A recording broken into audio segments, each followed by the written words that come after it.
السلام علیکم ورحمۃ اللہ وبرکاتہ۔ الحمد للہ رب العالمین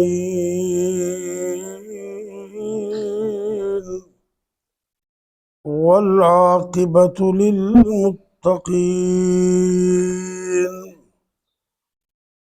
والصلاة والسلام علی اشرف الانبیاء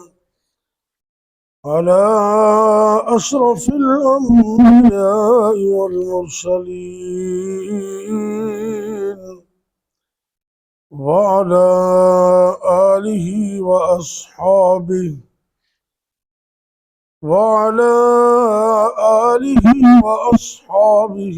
أجمعين.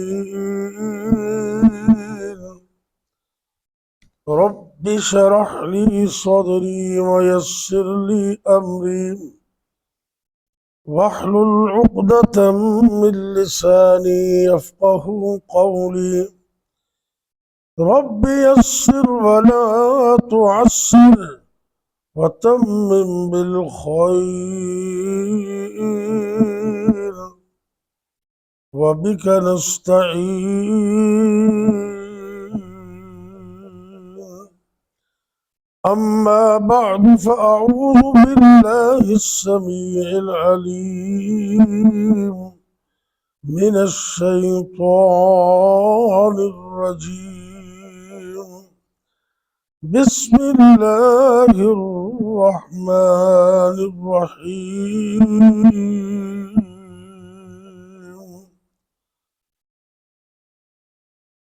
قد أفلح من تزكى وذكر اسم ربه فصلى. سورہ الاعلی 30واں پارہ اور سورت کی آیت نمبر 14 اور 15. اللہ رب العزت ارشاد فرما رہے ہیں، تحقیق وہ شخص کامیاب ہو گیا جس نے اپنے آپ کو پاک کر لیا، اپنا تزکیہ کر لیا اور اپنے اللہ کے نام کا ذکر بلند کیا، فصلی اور نمازوں کی پابندی کی. رمضان شریف گزر گیا تو ہم نے یہ اندازہ کرنا ہے کہ ہم نے کیا کھویا اور کیا پایا. کیا ہم نے اس عظمتوں والے مہینے میں اپنی زبان پہ کنٹرول کیا، جھوٹ سے، غیبت سے، چغلیوں سے اپنے آپ کو بچایا؟ کیا ہم نے اس مہینے میں اپنے دلوں کو حسد، بغض، کینے، عداوت سے پاک کیا؟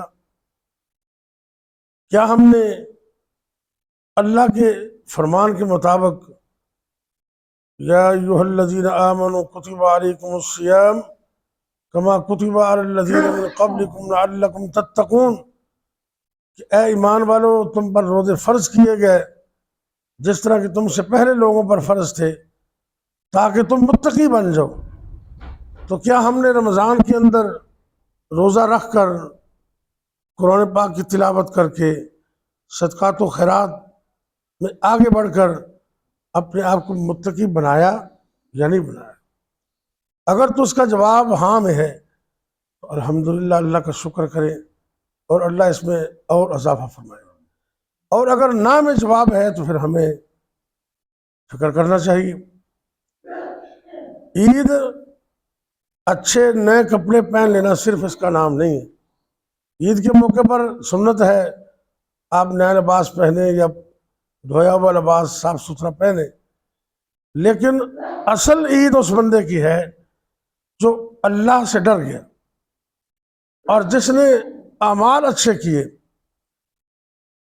لیس العید لمن لبس الجدید، عربی کا شاعر کہتا ہے کہ لیس العید لمن لبس الجدید، اس شخص کی کوئی عید نہیں ہے جو نئے کپڑے پہن لیتا ہے. انما العید لمن خاف بالوعید، عید تو اس بندے کی ہے جو اللہ کی وعید سے ڈر گیا. اور قرآن پاک میں اللہ نے فرمایا کہ وَلِمَنْ خَافَ مَقَامَ رَبِّهِ جَنَّتَانِ، جو اللہ کے سامنے کھڑا ہونے سے ڈر گیا اللہ اس کو 2 جنتیں عطا کرے، اس کے لیے ڈبل اللہ جنت عطا کرے۔ تو یہ ہم نے اس بات کا اندازہ کرنا ہے کہ اگر تو ہم نے رمضان شریف میں قرآن پڑھا، صدقات دیے، نیکیاں کی، تو ہم اس روٹین کو باقی 11 مہینے جاری رکھیں۔ یہ مومن کی ایمان کی بیٹری چارج ہوتی ہے رمضان میں، اور جتنی پریکٹس اس کی رمضان میں ہوتی ہے وہ سارا سال اسے کام آتی ہے۔ تو اللہ کرے کہ یہ مسجدیں اسی طرح پر رونق رہیں، اور نمازی بھی جو رمضان میں تھے ان کو اللہ توفیق دے کہ وہ سارا سال اس کام کو کنٹینیو رکھیں، جاری رکھیں۔ تو اگر صرف رمضان میں ہی آئے اور باقی سارا سال اللہ کو بھول گئے تو انہوں نے رمضان کے مقصد کو پایا ہی نہیں۔ رمضان تو ہمیں یہ بتاتا ہے کہ اچھی اور بہترین عادتیں اپنے اندر پیدا کرو اور پھر اس کو جاری رکھو۔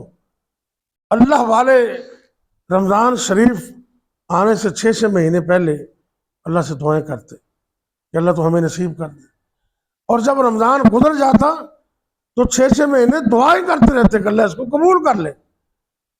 ہزاروں، بیسیوں، سینکڑوں کمیاں ہمارے نمازوں کے اندر، عبادت کے اندر، روزوں کے اندر، لیکن اللہ تو ہمیں معاف کر دے اور ہماری ان عبادت کو قبول کر لے۔ خوش نصیب ہے وہ انسان۔ آخری حدیث سنتے ہیں پھر دعا کرتے۔ نبی پاک صلی اللہ علیہ وسلم کی حدیث ہے، خیرکم من تعلم القرآن وعلمہ، کہ دنیا میں بہترین انسان وہ ہے جو اس قرآن کو پڑھتا ہے اور قرآن کو پڑھاتا ہے۔ اور یہ صحیح حدیث ہے، اس کو خیر بھی کہتے ہیں، سب سے بڑی خیر قرآن ہے۔ آپ خطبہ سنتے ہیں جمعے کا یا درس کا تو ہر خطیب تقریباً پڑھتا ہے کہ فَإِنَّ خَيْرَ الْحَدِيثِ کتاب اللہ، کہ سب سے بہترین بات اور سب سے بڑی خیر وہ اللہ کا قرآن ہے۔ اور اس قرآن کے بارے میں فرمایا خیرکم من تعلم القرآن وعلمہ، بہترین وہ شخص ہے جو قرآن سیکھتا ہے اور قرآن سکھاتا ہے۔ اور خوش نصیب ہیں وہ لوگ جن کے بچے قرآن سے جڑ گئے، قرآن کو حفظ کیا، پھر ان کو جاری رکھا۔ ان والدین سے خوش نصیب دنیا میں کوئی بندہ نہیں، ان کو تو سجدوں میں اللہ کا شکر ادا کرنا چاہیے۔ الحمدللہ حضرت حافظ مسعود عالم صاحب فیصل آباد کے بڑے جید اور باعمل عالم دین ہیں اور میرے وہ استاد ہیں۔ 5 سال میں نے ان کے سامنے جامعہ سلفیہ فیصل آباد میں ذان و تلمذ طے کیا، پڑھا، قرآن پڑھا، تفسیر پڑھی، حدیث پڑھی۔ وہ ایک حدیث بیان کر رہے تھے، پچھلے دنوں کا درس میں نے سنا ہے، اور وہ کہنے لگے کہ جب آپ گھر سے نکلے، چاہے کسی نے نماز پڑھنی ہو یا پڑھانی ہو، درس سننا ہو یا دینا ہو، وہ نیت کر لے گھر سے کہ میں خیر سیکھنے جا رہا ہوں اور خیر سکھانے جا رہا ہوں۔ اس کو ملے گا کیا؟ وہ حدیث بیان کرتے ہیں کہ اللہ تعالیٰ اس کو مقبول حج کا ثواب عطا کرے، مقبول حج کا۔ تو جب بھی آپ گھر سے نکلیں، یا کم از کم جب آپ کو علم ہو کہ آج درس ہونا ہے، مطلب بدھ کو ہمارا درس ہوتا ہے، تو اللہ تعالیٰ صحت عافیت سے رکھے تو بندہ اس روٹین کو جاری رکھے، تو نیت کر لیں، وہ نیت سے ہی ثواب مل جائے گا۔ آج ہم نے خیر سننی ہے اور خیر کو سنانا ہے، تو یہ خیر ہے، سب سے بڑی خیر قرآن ہے۔ فإن خیر الحدیث کتاب اللہ۔ تو اللہ ہمیں اس خیر سے جڑے رہنے کی توفیق دے، گھروں میں بھی ہم اس کو پڑھیں، اس کی تلاوت جاری رکھیں۔ مجھے مولانا عبداللہ ناصر رحمانی کا درس یاد آ گیا، بڑے جید عالم ہیں، بہت بڑے محدث قسم کے۔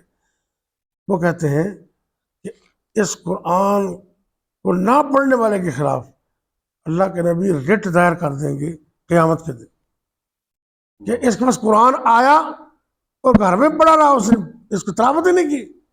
تو وہ فرماتے ہیں کہ علماء نے لکھا ہے جس گھر میں قرآن ہے اس گھر والوں پر فرض ہے کہ روزانہ اس کی تلاوت کریں، تھوڑی کر لیں۔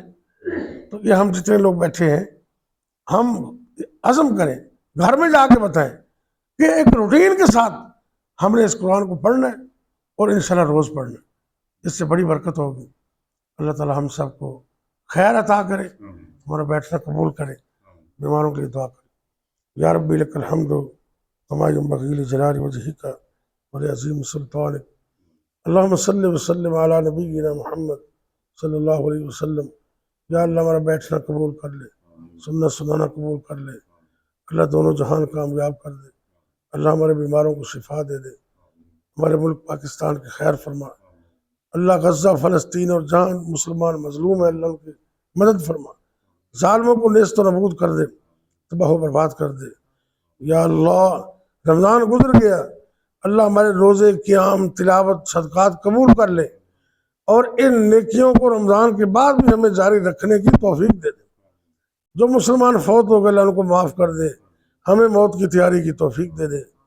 یا اللہ کل ہی ہمارے ایک بہت مواحد قسم کے دوست اور والد محترم کے شاگرد، ان کے بیٹے تاندرے والا کے اندر حاجی ابو بکر صاحب انتہائی نیک آدمی تھے، وہ اللہ کو پیارے ہو گئے، اللہ تو ان کو معاف کر دے، اور بھی جتنے مسلمان فوت ہو گئے سب کو معاف کر دے۔